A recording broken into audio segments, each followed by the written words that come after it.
Hello friends, this video is about the revisit of Professor Shanil Haricharan, who has been the director of Nelson Mandela Institute of Academic Sciences at Cape Town, Africa, to his native village Sarsu, located in Gaya district. Let me tell you that Professor Shanil Haricharan's ancestors, Bulaki, Rajwar and Khadia, they had migrated as indentured laborers to Natal aboard the ship Blenheim from Calcutta in 1864, arriving in Natal in 1865. Professor Shanil Haricharan is the fifth generation descendant of Bulaki, Rajwar and Khadia. This was Professor Shanil Haricharan's second visit to his native village of Sarsu. Previously, in 2023 October, I had the privilege of accompanying him to village Sarsu, and the pull of his ancestral roots again brought him here to, to refresh his ancestral linkages.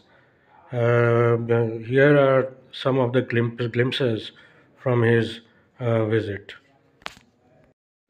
Let me tell you something very interesting about Professor Shanil Haricharan, that he was an activist during the anti-apartheid struggle in South Africa, working for Nelson Mandela's party, and he used to smuggle arms from Botswana into South Africa, for which he was imprisoned several times, and he was also tortured. Based on his remembrances during the anti-apartheid struggle, Professor Shanil Haricharan has written a book titled Voices from Underground, which has been published from Penguin. ये आप फिर आएंगे तोरा से मिले तो हनी से फिर आई थोड़ी समझ करने जा रहा है। क्या नाम है इमिग्रेंट का? बुलाकी। बुलाकी लिखा हुआ है। इसके बाप का नाम क्या है? बुलाकी पे कुंजल। कहाँ उम्र कितना है? 23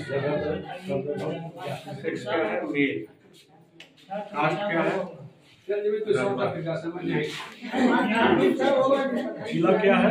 हाइट क्या है? जिला क्या है? गया, बिहार। खाना क्या है? गाँव क्या है? He was asking a question. I'm not sure what you translation. कहाँ ले जाया गया था? Oxford state sugar. मरेगा भी, बुलाकी मर भी गए वहाँ, ये भी लिखा हुआ है। 25 जून 1875 को मर गए। 1875। तो बुलाकी के परिवार से ही है ना। और ये जो है प्रोफेसर है केप टाउन विश्वविद्यालय में, जब वहाँ रंग भेद का नीति था, जैसे गांधी जी भी साउथ अफ्रीका के रंग भेद के खिलाफ लड़े ना, ये भी लड़े रंग भेद के खिलाफ। रंग भेद का नीति था तो इन लोग सशस्त्र संघर्ष में थे। साउथ अफ्रीका के बगल में बोट्सवाना है, वहाँ से आर्म्स लेके जाते थे, इनको पकड़ के टॉर्चर किया गया है वहाँ। इनका किताब है, अपनी इनकी आत्मकथा है, पेंगुइन से छपी है, वॉइसेस फ्रॉम अंडरग्राउंड, कि अंडरग्राउंड से आवाजें। अच्छा, आप लोग को पता नहीं है आपके इतिहास के बारे में, मेरा 1857 में विद्रोह पर था। पूरा इलाका 1857 में डेवलप हुआ था। किसका नाम बोल रहा था सर? वो दो को बताया कि आगे गांव पता है। बसाई गांव में जवाहिर और हेटवा रजवार था, वही लीडर था। माने वो भी रजवार ही था। हाँ, नेता वही लोग था। उसमें एक को तो मराया जवाहिर, हेटवा तो पकड़ा ही नहीं जा सका। और इन लोग जो है पूरा ये एरिया डिस्टर्ब था। अच्छा, यहाँ पे आपको नारायण में उस समय जमींदार मुसलमान था, रेजा अली खान। राजगीर में था हैदर अली, उनका नाम अभी भी यही चलता है। और राजगीर में जमींदार था हैदर अली। तो इन लोग अंग्रेज के खिलाफ हो गए थे। तो ये इलाका दूसरा क्या था ना कि रजवार लोग उस समय भी चौकीदारी करता था, लेकिन कमौटी था, बेगारी लिया जाता था, जमीन नहीं था, शायद आज भी नहीं जमीन है, तो आर्थिक स्थिति अच्छी नहीं थी।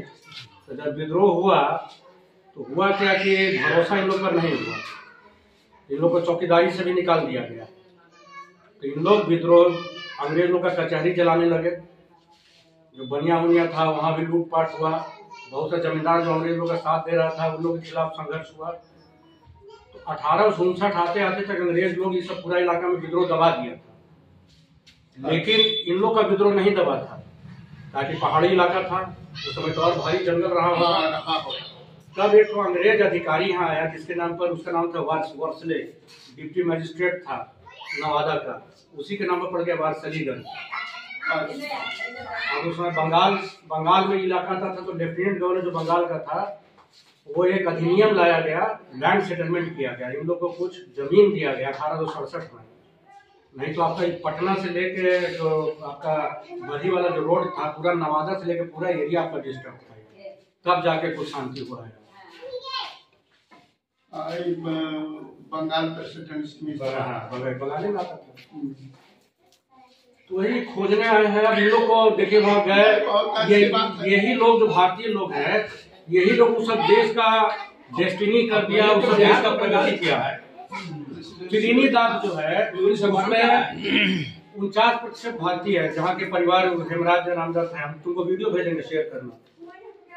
तो 49% भारतीय है, 7 टाइम भारत का पर कैपिटा इनकम है त्रिनिदाद का। गायना में 40% भारतीय मूल के लोग हैं। दुनिया का सबसे बड़ा प्रोड्यूसर, मैंने one of the biggest producers of oil हो गया है। वहाँ का एक से एक लोग है सर, ये लोग बहुत बड़े आदमी है, प्रोफेसर है वहाँ। यही लोग जो है वहाँ, तो लोग क्या लेके गए? अपना संस्कृति लेके गए, और क्या लेके गए? जो भारतीय मूल्य था, खेती जानते थे। जब लोग गया तो अनाज लेके गया, ये लेके गया, वहाँ रोपा, जमीन का कीमत समझता था। जैसे कि आप लोग अभी तक अपना जमीन रखे हुए हैं, इन लोगों को जब 5 एकड़ जमीन मिला वहाँ तक ले लिए, जाए तो लोग रह गया, देखा कि यहाँ तो भूखमरी है, भारत काहे के लिए जाए। लेकिन अपने संस्कृति से आज तक इन लोग जुड़े हुए हैं। हम लोग से ज्यादा संस्कार इन लोग का है, जो सनातन हमारा संस्कृति है। It has been really very memorable experience accompanying Professor Shanil Haricharan to the land of his ancestors twice. We need to appreciate the longing which the Indian diaspora has for their ancestral roots, and we need to facilitate the discovery of those ancestral roots. In fact, all these countries where the Indian diaspora went as Girmitias, they have prospered, and they prospered due to the labor and due to the hard work and discipline of the Girmitias who adopted these lands and who crafted the destiny of these lands.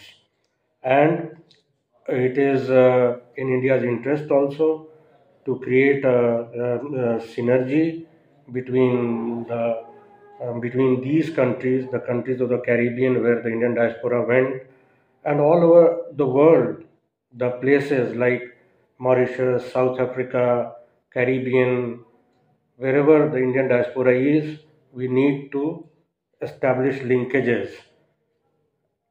with India, with the Indians. Thank you so much.